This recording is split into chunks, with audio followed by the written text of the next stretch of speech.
Hey everyone, this is Brother D. I'm back with you after having owned my powered parachute for 1 year. Now, a year ago I did a first impressions video which many people found helpful, so I think it's only appropriate that I do a 1 year anniversary video and just once again share all my likes and dislikes and my impressions. So let's get started with a really big question that I couldn't answer until today, and that is, how much does it cost to own and operate a powered parachute for 1 full year? Well, allow me to share an estimate of my yearly operating cost minus the purchase price and minus the cost of my cargo trailer.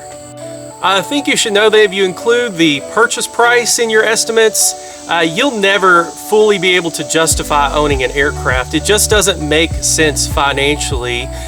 You own an aircraft simply for the enjoyment of it. Think about owning a car.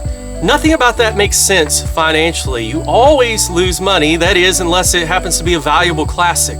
So my expenses for the first year pretty much included the following items, and I want to read them off for you. First of all is the annual condition inspection, and then the addition of a front brake, some fiberglass repair items, touch-up paint, radio mounting hardware, wax, gasoline, and oil. That's pretty much it.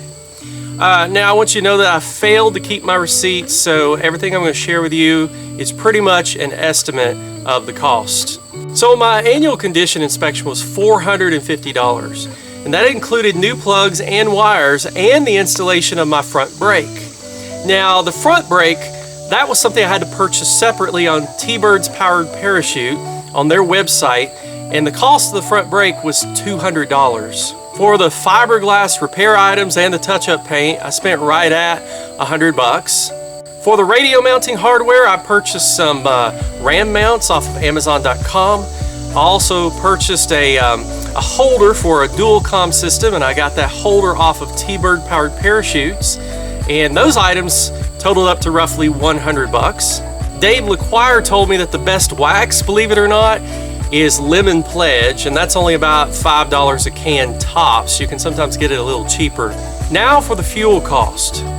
Rotax 582 burns right at 4 gallons an hour, and I flew 42 hours in a 1 year period. I used the mid-grade 89 octane auto fuel, which in my area costs an average of $3.15 a gallon. So I've burned right at 168 gallons, and that would be around $530. You could round it up if you want, but I'm going to keep that right at $530 for the year.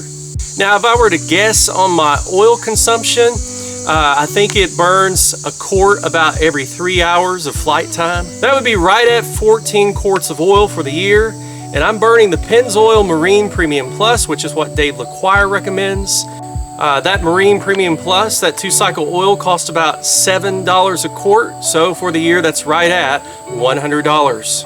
So my first year of ownership, including only the expenses for the aircraft, was $1,485, and you could round that up to $1,500. So to put this in perspective, if I were to fly those same 42 hours in a rented Cessna 150 at $115 an hour, that would be $4,830.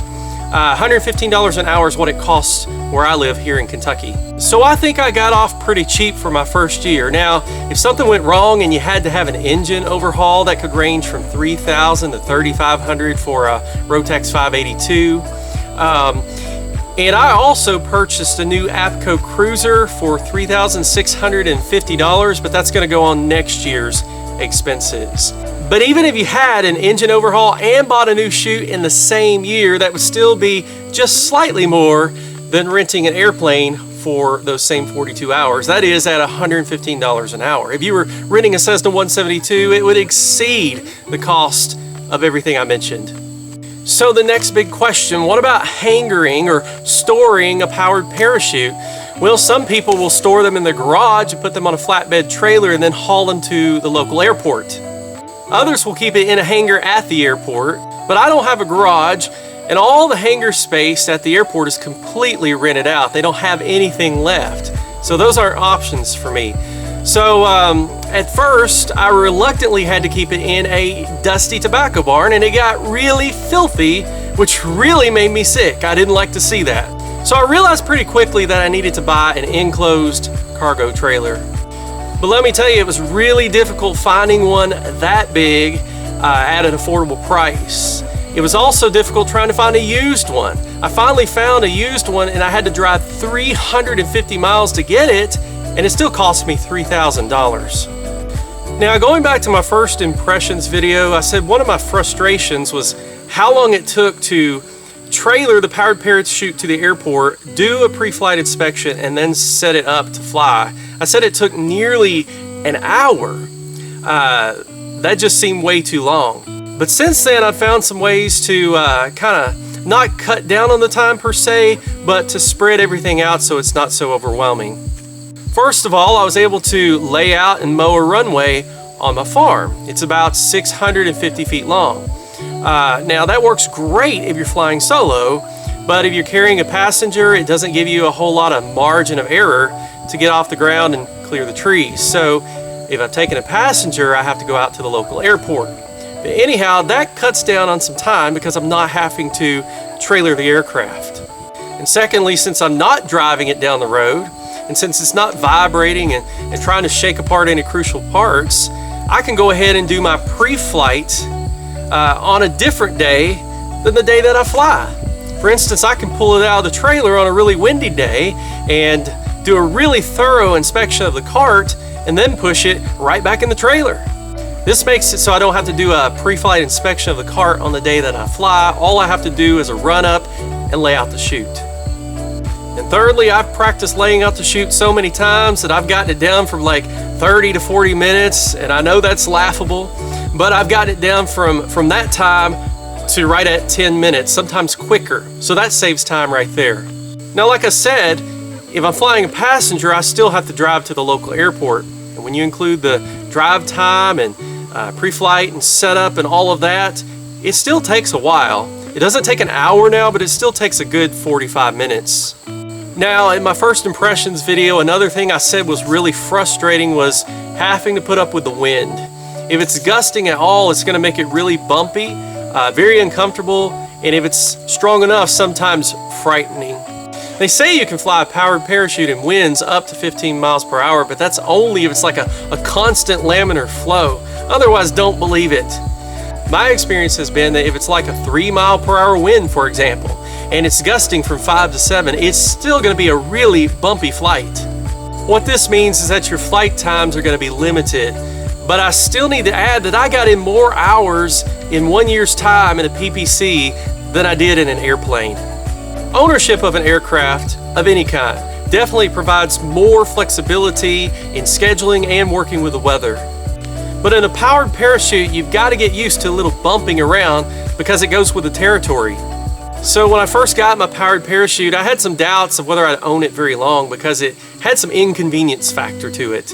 But after owning it for a year, I found it to be a really enjoyable form of recreational aviation. And when the winds are calm, it's even very relaxing. I love having the ability to fly really low over a wide open field or to swoop in and out of a mountain valley. Let me tell you, it is fun. I'll have to admit, I miss flying airplanes. There's a certain skill set you develop.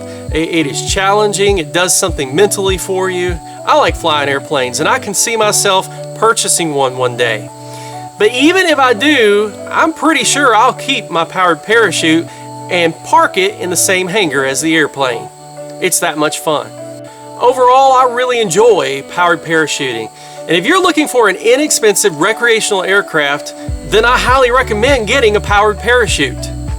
Now, I'm sure I didn't answer every question that you might have, but if you happen to be in the market to buy a powered parachute, I'm hoping this video will be of some help. Now, here's something I haven't asked for a while, but if this video was helpful, please be sure to like this video, share this video, and subscribe to my channel.